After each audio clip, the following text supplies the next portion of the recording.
Hi, namaste, everybody. Thank you for showing up today for our live stream event on YouTube. Hi, McCall. Nice to see you.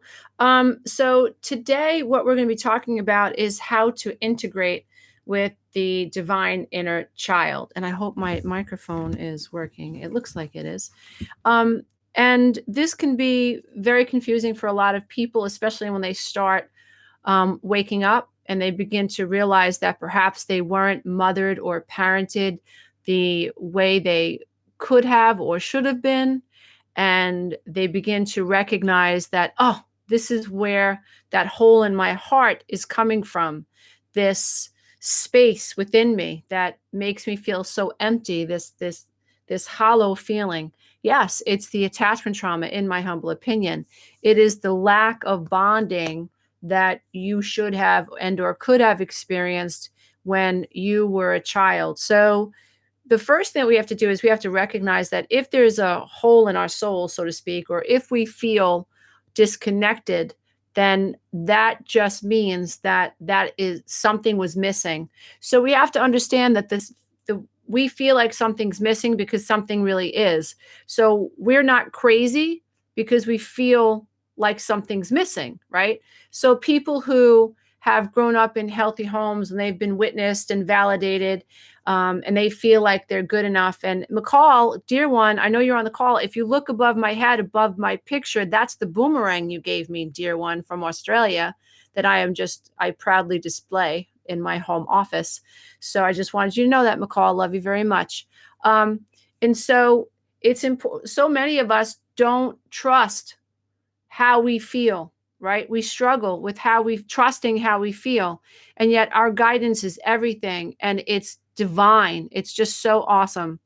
And so what I want you guys to understand right away is that if you feel like something's missing, that's because something was actually missing, right? So you're not crazy because you feel or you're acknowledging that I feel like there's this hole inside of me, okay? So that's really, really important that you guys recognize that. I want to read you guys an email from somebody that actually prompted this live stream. Dear Lisa, I feel so alien to my own self. Why? I have been doing recovery work for so long, but still, I can't seem to connect to my inner child. I don't feel good enough ever. How did you ever learn to mother yourself without ever really feeling mothered? Sometimes I can feel what it was like to live with my alcoholic mom and dad, but I can't seem to break through and feel like an adult person capable of not feeling less than everybody else. Can you do a video about this? Absolutely, because I've been there. And so believe it or not, people see me on YouTube and, they see me at a live event or, I've done a couple of cable television interviews or they hear me on podcasts and they think, she's got it together. She was, how bad could it have been for her? It was pretty bad. Like I walked around like an empty shell. I was dissociated.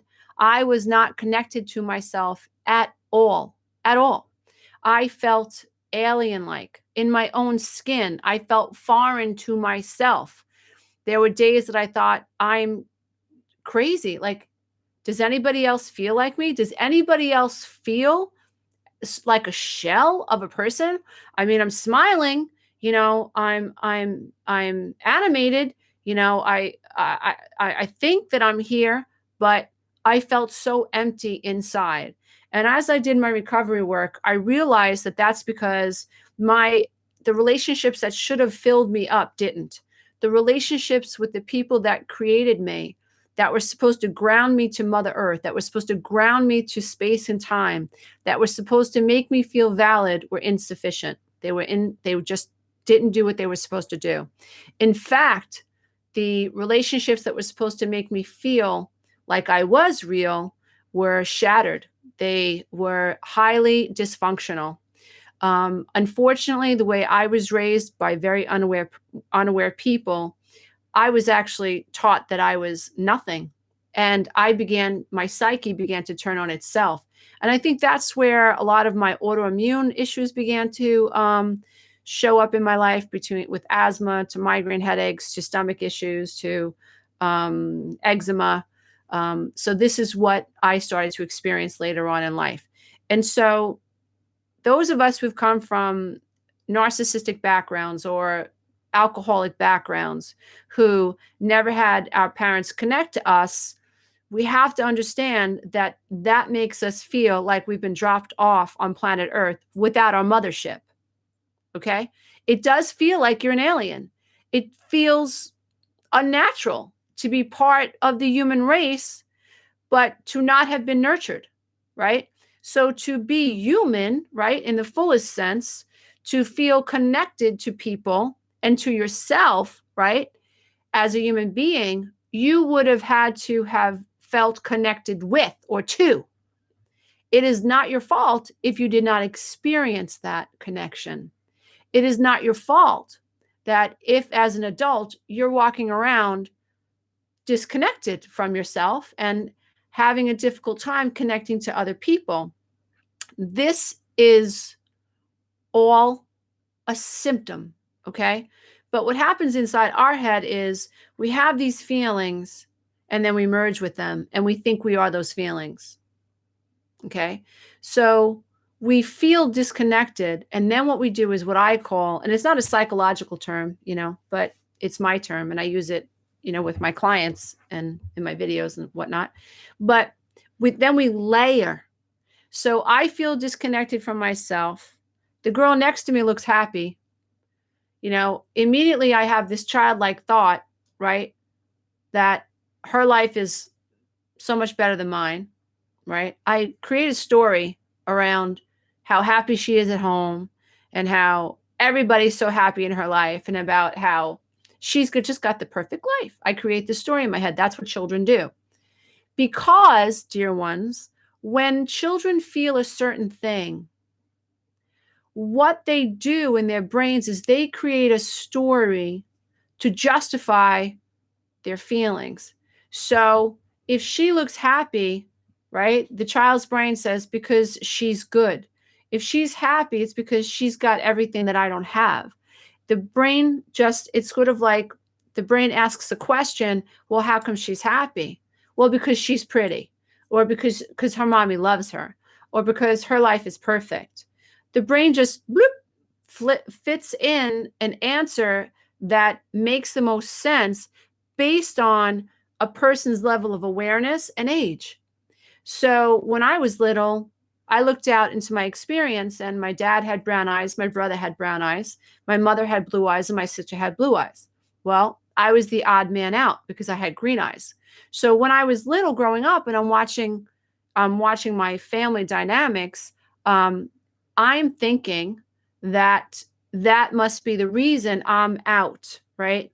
Because children need to, well, actually, it doesn't matter. Everybody's brain is always looking for patterns, always looking for patterns. And so based on my level of cognition at the time, what patterns could I identify? Blue eyes, brown eyes, green eyes. That makes sense. That's why I'm not loved, right? And so we have to understand also that because children are in hypnotic brainwave stages up until the age of 7, I could have an anchoring thought and believe that thought, forget about that thought, but yet still feel that is a truth and not even be aware of it. We can assume that because we could assume at 3 that because we have a little bit of weight on our bones at 3 compared to our sister, that I'm not loved because I'm chubby. We could be anorexic today, bulimic today, right? We could be the thinnest person in our family, but because we created a belief when we were 3 or 4, right, that spoke to us, oh, it's because you're overweight. That's why they don't love you. That happened when we were below the veil of consciousness, when we were 3 years old, when our brains were downloading information rapidly. So my point is that it's imperative that we understand that if we feel alien in our own skin, that is a symptom and a mirror to an experience, right? So whatever's happening inside our mind, that means it happened to us first. Otherwise, it wouldn't be part of our mind. We think that the mind is, having these thoughts, like we're actually consciously thinking these thoughts. No. If you don't feel your brain moving to think a thought, to consciously say, I don't want to think that thought. I want to think that thought. What's the thought I really want to think? What's the thought I really, really, really want to think? If you're not doing that, that means you're not highly conscious. You're not highly conscious in that moment. You're not very, very aware in that moment. And then what happens is we end up recycling. So it's really, really important that we recognize that we can be in and out of states of consciousness or levels of consciousness throughout the day. And if we aren't being conscious of thinking our thoughts, we're recycling our thoughts. If these thoughts, in my humble opinion, are anything but self-loving, then they represent programming, because human beings have been born to love the self from not a narcissistic place, from an altruistic place, from we are here to love the self, forgive the self, understand the self, have empathy for the self, so that we can offer the same type of love and forgiveness and empathy for others and forgiveness for others. So we've come to evolve and basically learn to love the self. And that is why what I taught myself to do is anytime I heard myself have a negative thought about myself, you're stupid, you're fat, you're ugly, you're getting old, blah, blah, blah, blah, blah. What I do is I would say, no. So it's very, very important that you know that you can control your point of focus. And through the ability that we have, it's called metacognition, we have the ability to observe our thoughts and change them.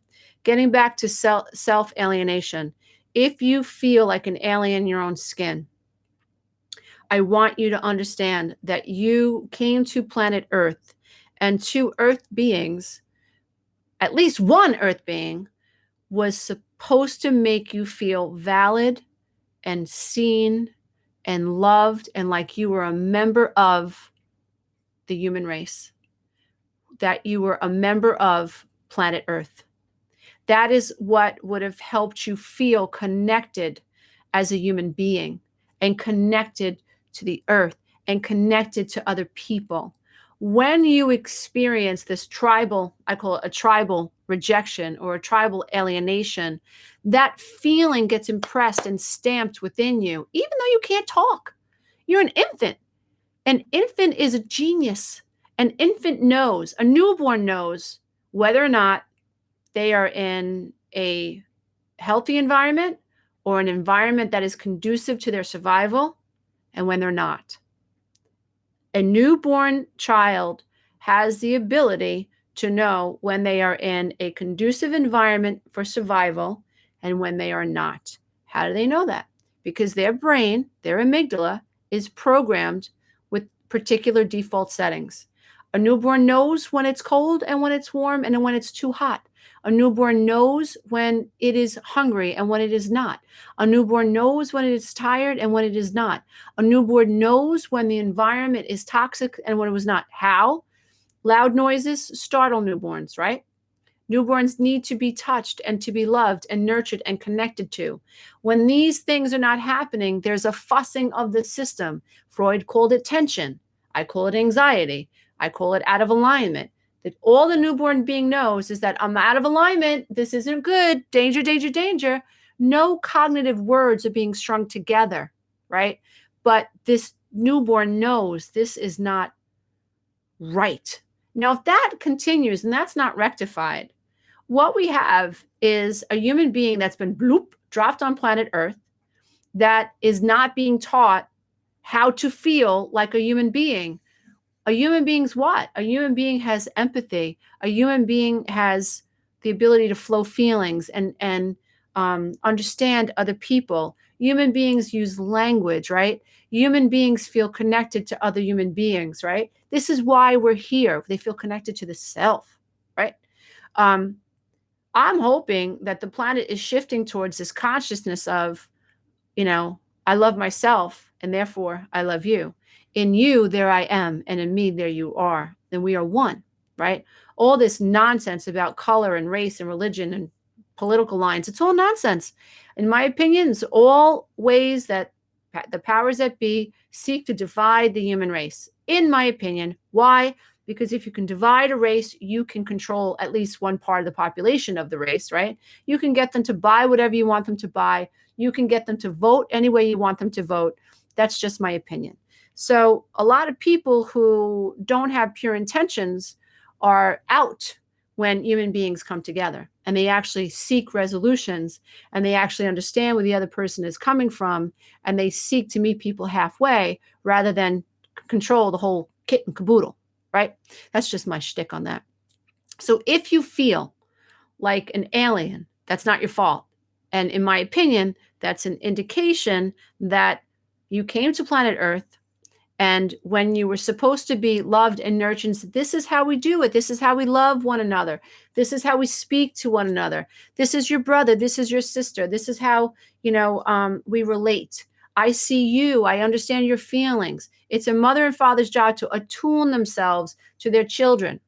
When there's a lack of an attunement, then in my opinion, think of a piano. When you're tuning a piano, right?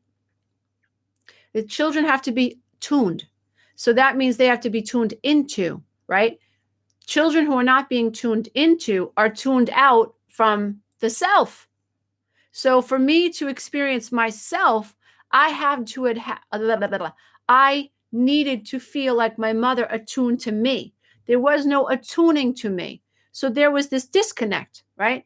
You cannot attune to yourself if other people have not attuned themselves to you, right? So, but this is, hold on one second, dear ones. Okay, so sorry, we had to remove somebody. And we have to remove, sorry, dear ones, just going to have to deal with me for a minute. Okay, so we got rid of 2 trolls. Okay, anyway, I don't know why people need to come to a live video and throw shade. Like, just click off, but that's just my opinion. So when you feel disconnected, that is not your fault, right? So when you feel like you are not loved and you're being pushed from, actually even from the self, you're being pushed away from the self and you're not feeling like guided towards the self, you have to understand that that is a symptom. I think I've made my point. Okay. So let's talk about what you can do, because what I want to teach you guys how to do, hopefully, is integrate. So number one, abused adult children oftentimes are waiting to get validated from somebody outside of themselves, right? That is something that you have to consciously be aware of. And when you see yourself looking for validation, try to catch yourself, try to pull yourself back, say, nope, not going to seek validation. I'm actually not going to participate in this conversation. I'm just going to listen. That was huge for me. That's what I call shutty, because I found in the past that I would have conversations. And what was happening was, in those conversations, I was looking to feel seen. I was looking to feel heard, and I wasn't recognizing it, right? And so part of what I was doing to reprogram myself was, like, I was learning to just show up in a conversation and pay attention to what people were saying. And if I had something to say, I would say it, but I only said it when I could trust that I was not seeking validation. And that was a huge, huge learning curve for me. And so that's one of the things that you guys can absolutely practice. When you're in conversations with people, run through your mind, am I seeking validation? Do I want this person's approval?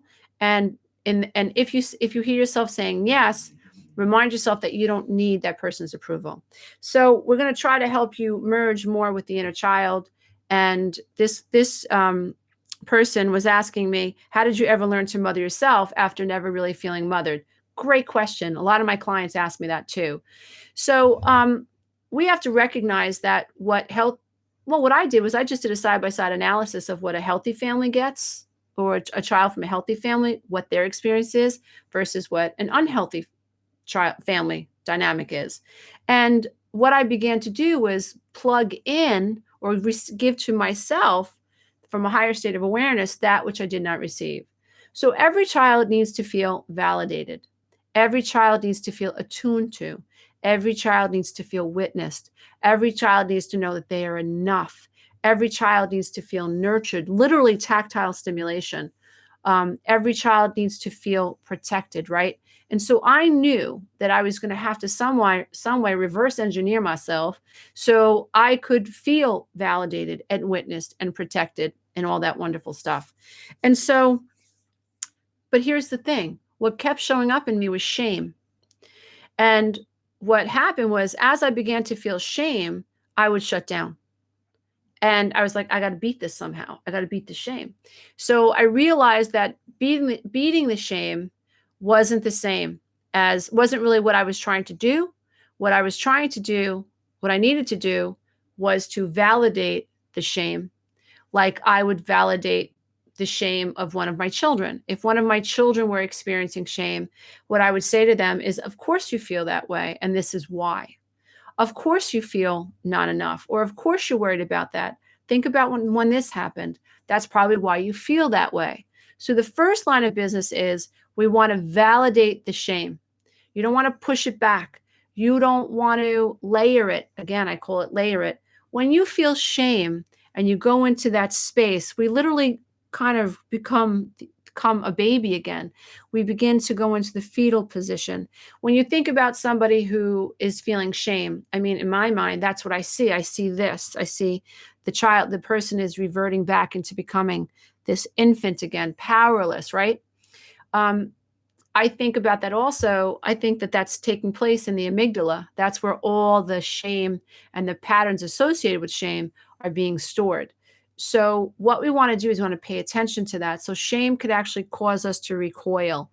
If you were in front of me and you started telling me, Lisa, I feel shame over this, right?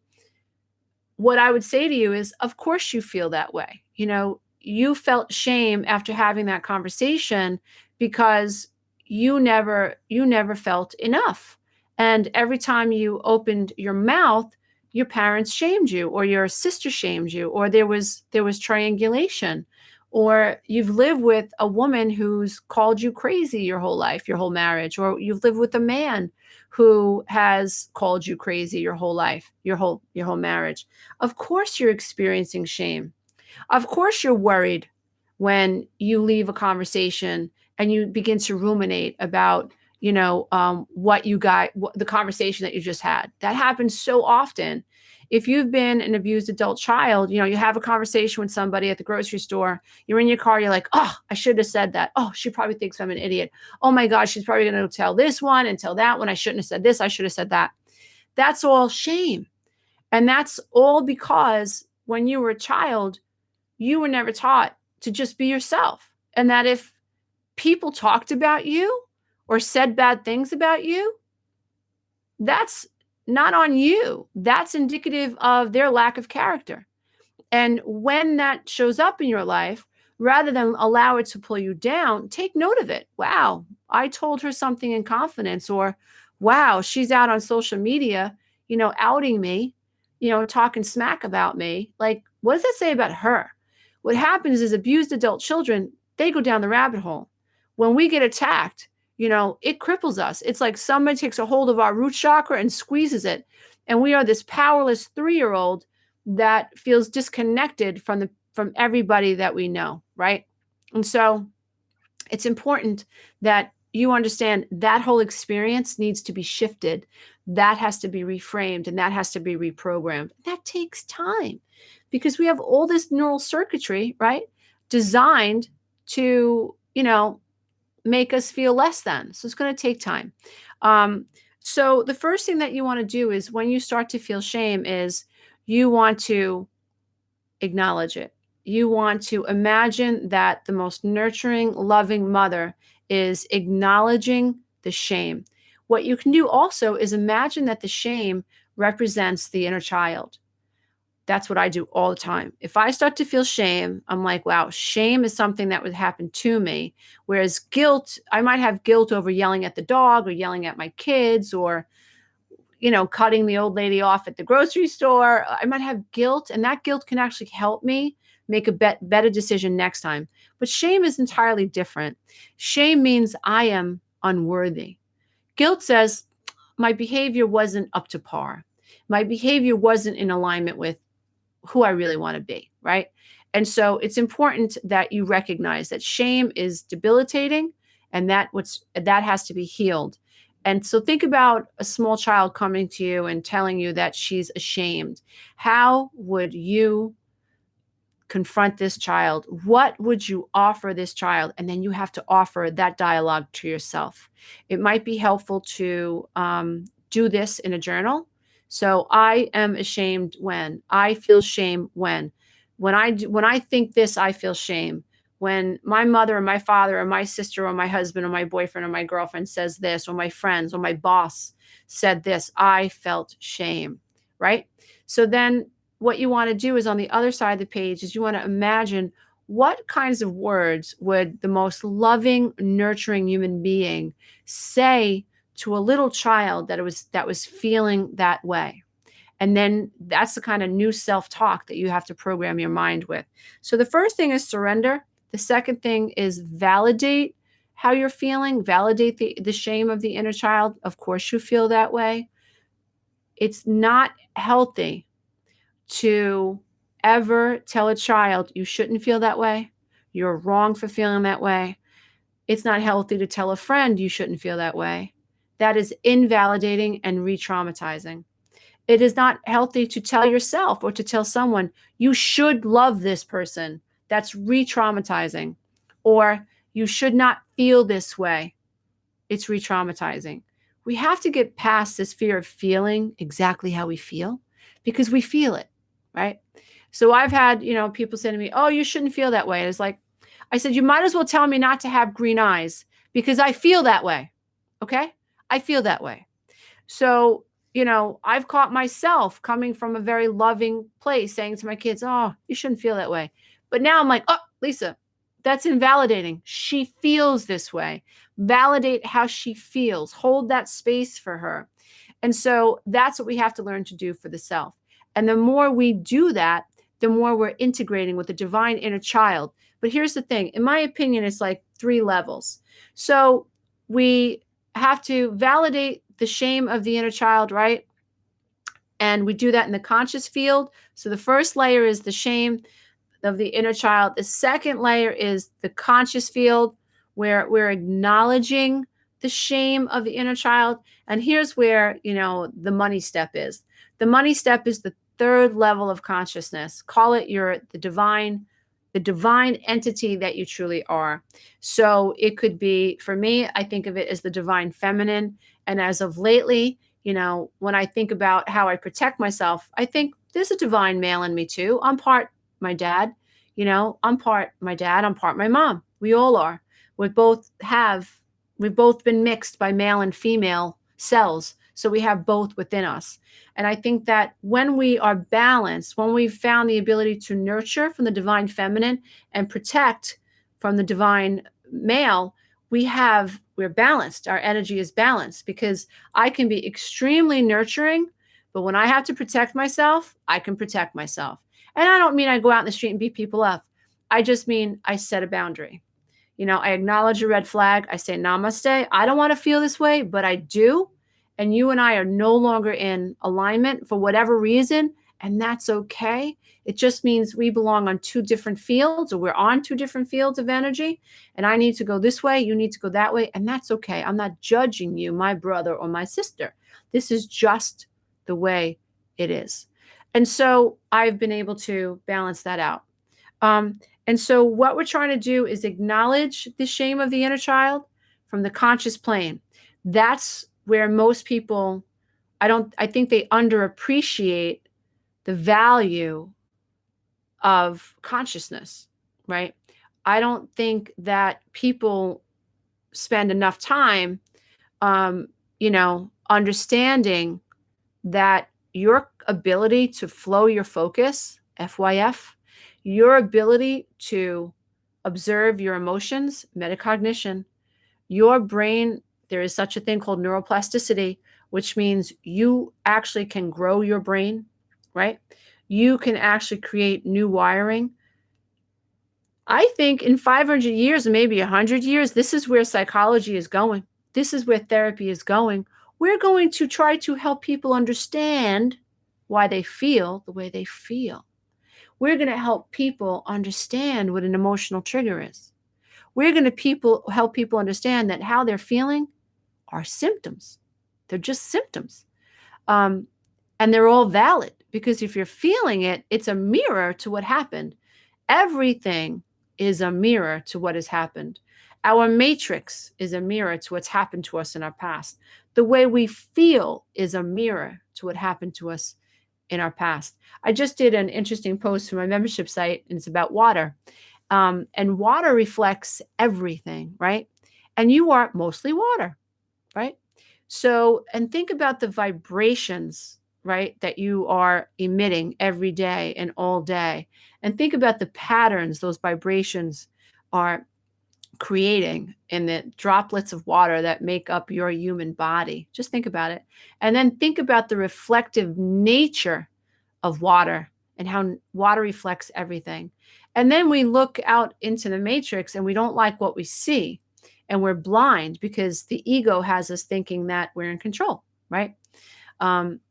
But the reality is that unless we are closing our eyes to what's happening and we are paying attention to what we want to create, and we are changing the script in our head, and we are changing what our third eye sees in the middle of our forehead, until we gain control over what we're focusing on, unfortunately, what's showing up is going to continue to show up, right? So it's really, really important that we acknowledge that what has been downloaded in the subconscious mind, just by nature of the reality of the universe, must be projected out into the screen of that we call this matrix. Now, again, that is not bad if we came from loving homes, right? And nurturing homes. And I have to say that even the best, most well-intended parents make mistakes. And when you start doing this work, the floodgates of guilt can open up, because because you're becoming more aware, and you're seeing your own patterns and your own unconsciousness, and you're becoming more accountable. You're realizing, holy hell, like, what have I done to my kids? The screaming, the yelling, the minimizing, the why did you do that? And are you crazies? And what's wrong with you? And look at all I do for you, and blah, blah, blah. You're so ungrateful, right? The most well-intended parents lose their shit from now and again, and it's so important that we prepare ourselves for that type of guilt. Now, remember, guilt, it's rough, but guilt is tied to our behavior, and our behavior is something that's moldable. Thank heaven. Thank heaven. I am not the same mom I was when I was 23. Thank the Lord. My son, unfortunately, I was not conscious when I was raising my son, right? So a lot of our bad patterns had already been solidified, or at least reinforced up until the age of 12. And 12 is a tough age, but thank goodness we're on a much better track now, because he's 29 and he's a lot more enlightened and he's a lot more open. But for those of you who, what I want to do now is I want to start talking in a way. I want to give you a script. What I do in my coaching practice very, very oftentimes is because I know my clients are missing the script, a nurturing, loving script. It's just not part of their memory bank. And because I know that until my clients develop new subconscious programs, right, a lot of this stuff is going to be, difficult. It's going to take effort, right, to think these thoughts. But if we can help someone allow these new thoughts, this new script, to become part of their download, and it can go from the hippocampus to the neocortex, where long-term memory is stored, then I have a client that has been liberated from the subconscious mind. The dysfunctional subconscious mind. I have a client who doesn't even have to think about self-care anymore. I have a client who, where he or she used to think such terrible negative thoughts, is now automatically thinking empowering thoughts, right? So what I want to do is I want to offer you guys a script that you can use in your own life over it. Feel free to write it out. Feel free to watch this video over and over at 3452, whatever the hell it is. Feel free to record in your own words this type of a script so that you can reprogram your own mind. Because what you have to, people say, why do I hold on to this negative narcissistic relationship? She's a narcissist or he's a narcissist. You don't have the data for letting go. You don't have the tools for letting go. And your brain is going to always default for the familiar until you kick in a higher state of consciousness and you learn to jump before the bridge appears, right? I just recently did that. I went out on a limb and I jumped, and there was no safety net, but I jumped because I didn't like what was happening in my experience. And all I knew was that the person I was dealing with was no longer in alignment with what I was trying to achieve. And I was like, okay, I've got to end this, right? When I'm coaching executives, when I'm coaching managers and business owners, very oftentimes business owners feel like I should really let this employee go. I feel like this employee doesn't know what they said they knew. I feel like my business is suffering, but I'm just going to wait for evidence, right? And unfortunately, the evidence is a $500,000 loss, or the evidence is, the computer systems are corrupted. And so very oftentimes codependent business leaders, they feel something, but they don't trust it. And what they do is, I'll just wait for the evidence to show up and then I'll act on it. And I get that, right? I get that. But I think what we need to do is, when we have these gut feelings, and we have a gut brain, our brain, okay? There are neurons from the brain that are in our gut, literally, okay? The brain isn't just in the skull. The brain has a bundle of neural fibers that actually connect to your gut. So when you get that gut instinct, that is truly your gut brain. Sorry, let me make sure my phone is on. Okay, it is. Sorry, I don't know why that came through my computer. Anyway, so you have a gut instinct. So I want you guys to start paying attention to your gut instinct. It's my daughter. Sorry, dear ones. I can't turn it off from my computer. But anyway, so you have a gut instinct. You have a gut brain. It's really, really important that you begin to stay connected to that. And that will help you integrate with the divine inner child as well. So you can consider the divine inner child, your gut instinct. Oh, I feel that, right? Begin to listen to it. And then don't wait for the physical evidence to show up. Go looking. Seriously, go looking. If you sense that something's awry, trust me, there's a reason. In my situation, I just recently ended a relationship, like I said, with somebody, a business relationship. Things had been going awry. I was ignoring it, but my gut instinct was, this isn't working. And I finally said, enough is enough. And I jumped and let the person go, even though I don't have a safety net that I would like. But that's okay, because when you walk in truth, something awesome is always on the other side of that, even though it's scary. When I got divorced, and my ex-husband said, you're out. I'm selling the house. I didn't know where I was going to go, but I was like, okay, you're selling the house. The kids and I are going to have to go find another place to live. And that night I found a house. Like, I'm not kidding. The minute I let go. So we have to understand that we don't always let go because we don't have the neural wiring for how to let go. And in those moments, what we have to do is learn to trust what's showing up. And if there's a whole lot of resistance to this experience, we have to go non-resistance. And we have to, sometimes we have to make choices based on our gut instinct, right? And love ourselves. And then we have to really learn to trust that what's on the other side of that is love, and it's beautiful, and it will work out. That's really hard to trust that. But once you do it a few times, and you see the evidence of it, you're like, wow, that worked out. Wow, I let go of that job and I found a new one. As long as you can stay in a high vibration of, I want the right job, and the right job is on its way to me, and I can't wait to manifest the right job. As long as you stay in that vibration and not in, oh, this is never going to happen. I'm never going to find the right job, or I'm never going to find the right employee, or my life is always going to suck and I'm never going to get anywhere. If that's where you're at, you have to know that your life is going to reflect that, right? Not because it has to, but because you're not giving the matrix any other information, right? So you have to be willing to do this work. This is conscious work. You have to be an emotional Navy SEAL. Like, I'm not kidding.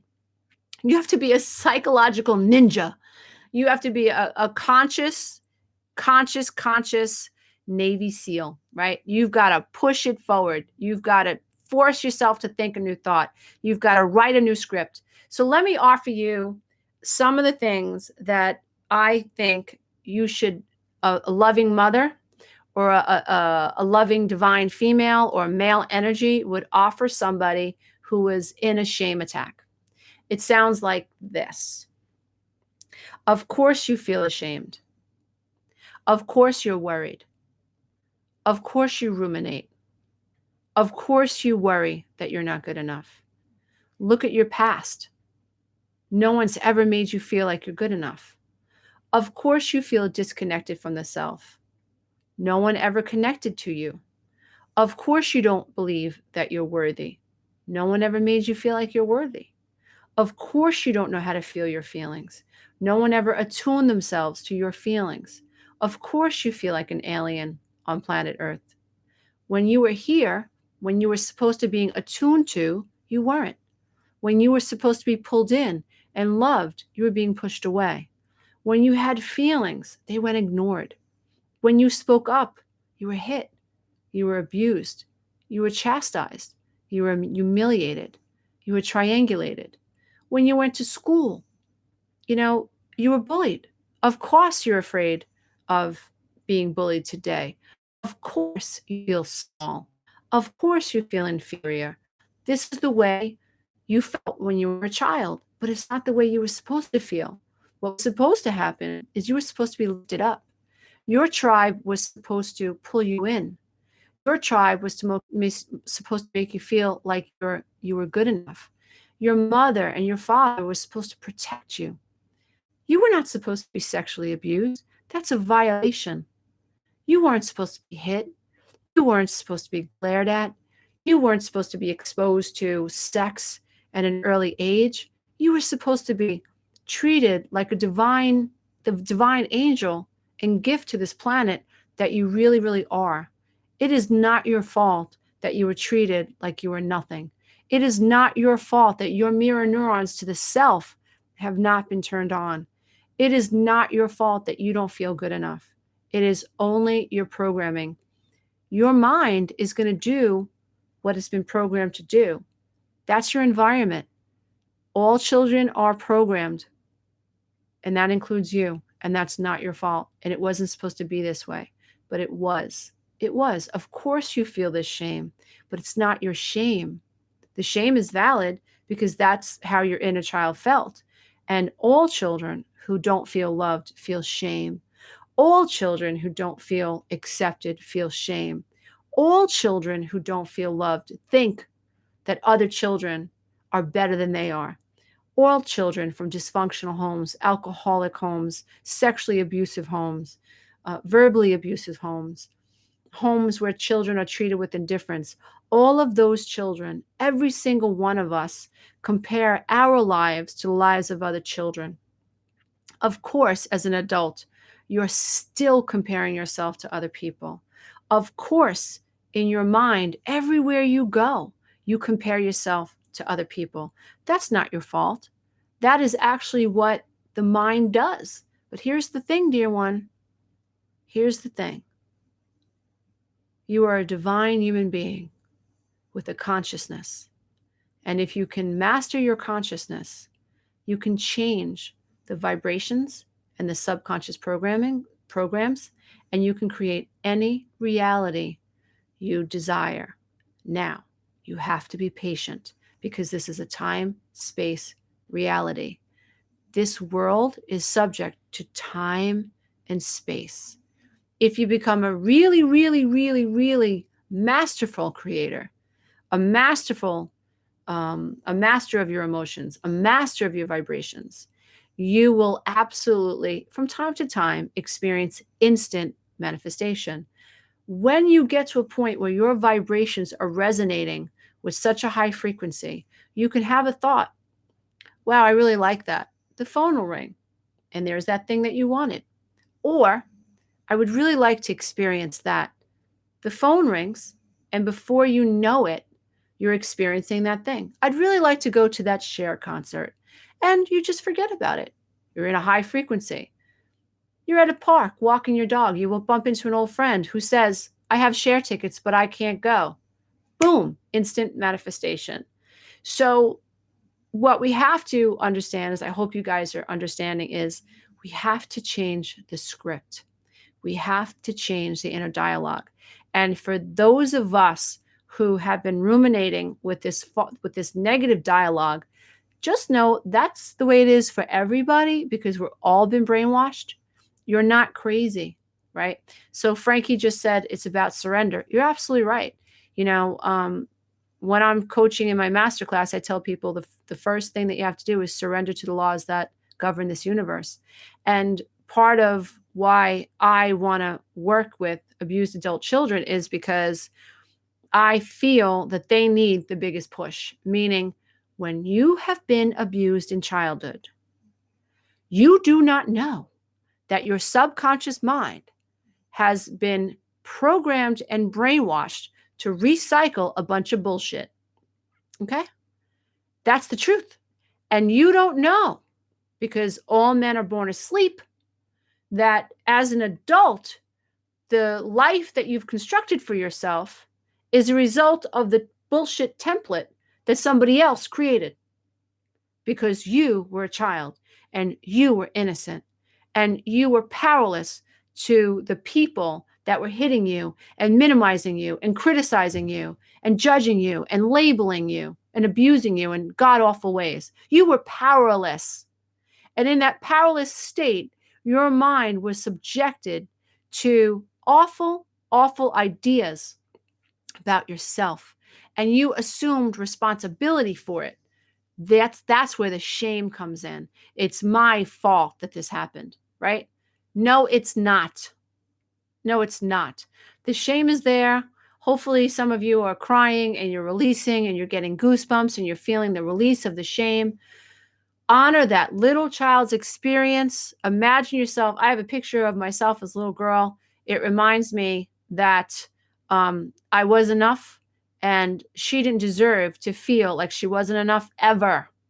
No, and when I'm out and about and I hear the way some parents talk to their children, it is so difficult for me not to like speak up. What I do is I make sure that I look at this baby and I make eye contact with this baby and I say namaste. And I raise that child up in my vibrations. And I tell myself and I make an agreement with creator and this child, whether they know it or not, that you shall move beyond this one day. This shall be your rocket fuel. You shall show them. One day you will show them. You might be the child that changes this whole world for so many of us, you know? So that is what I offer children. I don't think enough parents understand the damage that they do. Like I said, I think the best parents make the worst mistakes sometimes. They don't even realize it. And sometimes because they think they're good parents, they're not checking themselves. Oh boy, oh boy, oh boy, oh boy. You know, and so know that you can change the script. Know that you are a consciousness. You're an aspect of consciousness. Know that you can absolutely change your own vibrations. You just have to be a warrior. You cannot give up. Warriors are warriors because they agree to go when most people give up. You know, Navy SEALs, you know, I've studied Navy SEALs. They are amazing human beings. First of all, they bond together. So if you talk about this amazing connection, this amazing brotherhood, this amazing bond, they have it, right? They will die for one another. They would rather die than have their brother die. Okay. Seriously. Like, I'm not kidding. And so imagine that type of a connection with your brothers and your sisters, right? So that makes you feel so connected, which is so beautiful. But Navy SEALs also, I think, are amazing because they keep going no matter what. You're not, unless you kill a Navy SEAL, he's going to keep going or she's going to keep going. Um, and so that is the type of mental attitude that you have got to adopt on the healing journey. If you don't adopt that healing attitude or mindset, which is a growth mindset versus a fixed mindset, right? So those of us that have a growth mindset who say, I'm going to get through this, I'm going to break through. I don't care how long it takes me. I don't care what happened to me in my past. I don't care what my mother says or what my father says or my sister or my uncle or my boss, blah, blah, or my ex-husband or whatever, right? I don't care what anybody says. I'm going to make it. Now, I don't care how long it takes me. Okay. I have been doing the work that I'm doing for decades. Okay. I have been writing for years. I don't want anyone to think that I developed this amazing YouTube channel and this community of people overnight. You're talking about me and my knees knocking the first time I wrote an article and put it out there on the internet. My knees were knocking. Oh my God, what are they going to think? That was me, right? But I kept doing it and I kept doing it. When I first published my book, I was terrified. What are my parents going to think, right? What's my brother going to think? Terrified, but I did it anyway. My first YouTube video, terrified. What are people going to think? The first time I launched a program, oh my God, is it going to work? Constantly and consistently live streaming. This is just new. What I'm doing these live streams like this, right? Dealing with the few trolls that we get. This is all new for me, right? Nervous, but doing it anyway. And so that's, if there's any quality that I hope rubs off on a lot of you, I hope it's that quality to never give up, to be able to throw spaghetti up against a wall and see if it sticks, to have a bad day and just know that you can move forward. I mean, I have fallen many, many times. Probably why I'm so good at what I do is because I've fallen so often. Probably so good at parenting today because there were so many times where I wasn't parenting the way I should have been. Probably great at helping people find a codependent belief in their head rolling around, right? Because I've been so damn codependent. Probably great at understanding narcissism is because I was raised by a narcissist and I married a narcissist, in my humble opinion. He, of course, does not think so. And then I dated 3 narcissists after him that were all worse than him. And they got worse as I went along. So I'm good at what I do because I've had such awful experiences, but actually they were all blessings in disguise because I was also willing to check myself and to be humble and ask, what am I doing wrong? What am I not seeing? So if you're here, I hope that you're asking yourself, what am I not seeing? What do I need to check about myself? What can I control about me? Okay. Ivy just said, Lisa, what's the best book to start with? If you're interested in my work, I would start with The Road Back to Me. You can actually get a free copy of it at audible.com, but you have to sign up for their free trial. And you can actually listen to The Road Back to Me for free. I say that book because I wrote it to help open people's eyes and literally trigger their emotional memories tied to experiences that may have caused them to believe, like I did at particular moments in their history, to believe that they were not good enough. Because who we are today is a mirror to who we were taught to believe we were yesterday and when we were children. And when we understand the dynamics behind why we feel as we do, the brain begins to autocorrect itself, right? Because the brain likes flow and the brain doesn't want to be in pain. So when the brain recognizes, oh, that thought brings me pain, your brain starts to work with you and for you. Your psychology starts to work for you. And that's why everything that I do is geared towards helping abused adult children see the holes in the wall because we don't see them. We don't see them. We don't see them because we don't understand the nature of the universe, and so many of us are unconscious. We don't understand the ego has been designed to keep us unconscious. We don't understand that the brain is designed to avoid pain and avoid emotions, right? So healing um, is actually counterintuitive. Like our brain doesn't want to go there, but yet we have to, right? So by understanding a few key ideas, we can actually get our brain unhijacked and we can actually start moving in the right direction, which I think is so important. Dina said, thank you for your work. Well, thank you for being here, dear one. Yes, it's good to write about everything as long as after you write in your journal, and what can I do about that? It's not enough to journal about, oh, I feel this and I feel that. It has to be, and what can I do about it? What belief is associated to that feeling? Why did I come up with that? You guys can go to my website, take a free quiz, and download the codependent worksheets that I have up. So that might help you. So when you're writing out in your journal, that'll be the next live stream, is how to write in a journal for healing purposes, right? Because journaling about, oh, I feel like this and I feel like that. What is that? Yeah, okay. That's the way you feel, but that's not where your power is. Your power is in, and what can I do about that? When did that thought associated to that feeling get created, right? And what do I have control over that will allow me to reprogram so that I don't have to keep recreating that? That's where your power is, dear one. So I hope that this live stream has really, really helped you. I think it was about at 40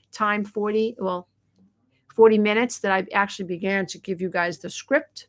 So I hope that the script helps you.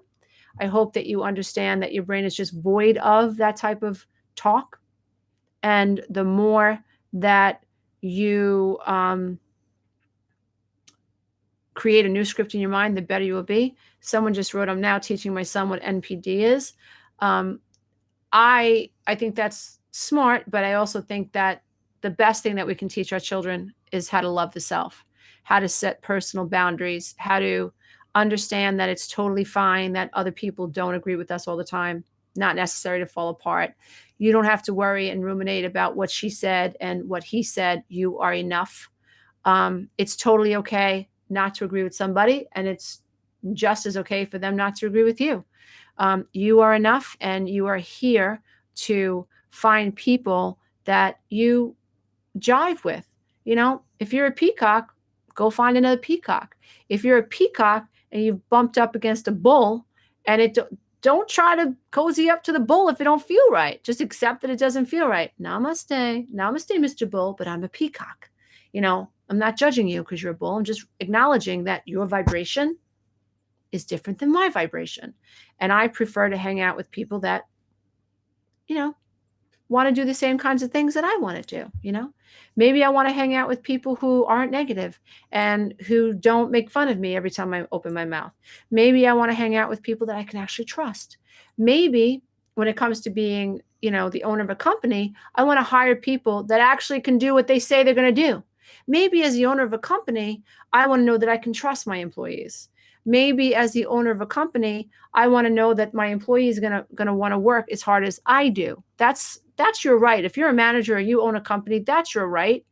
I say to employees, bring your best self to work and you'll always have a job, right? Bring your best self to work and you are going to excel and achieve and benefit abundantly with wealth and prosperity in ways you never dreamed of. Everything that you do, right? Bring your best self to the table. Flow in love. If you're bringing a negative energy, I hate this job, I hate my boss, you're only going to experience lack. So you either stay and work on your vibration and your mental attitude, or you leave and you manifest something that you feel more in alignment with. But to sit in a negative energy is always only going to help recreate what you've already recreated. And if it sucks, you can't have anything else besides that. So I hope this live stream has inspired you. Thank you guys so much for showing up. I appreciate the fact that you guys are on the healing path. Thank you so much for resonating with my work. Thank you for sharing it. And when you heal, just think, if you just heal this bit, this little bit, if you just heal this bit, if you just heal this much, if you just heal a little bit, you've helped heal the world a little bit in this much. And there is a butterfly effect, right? So as you heal, dear ones, you're helping healing the world.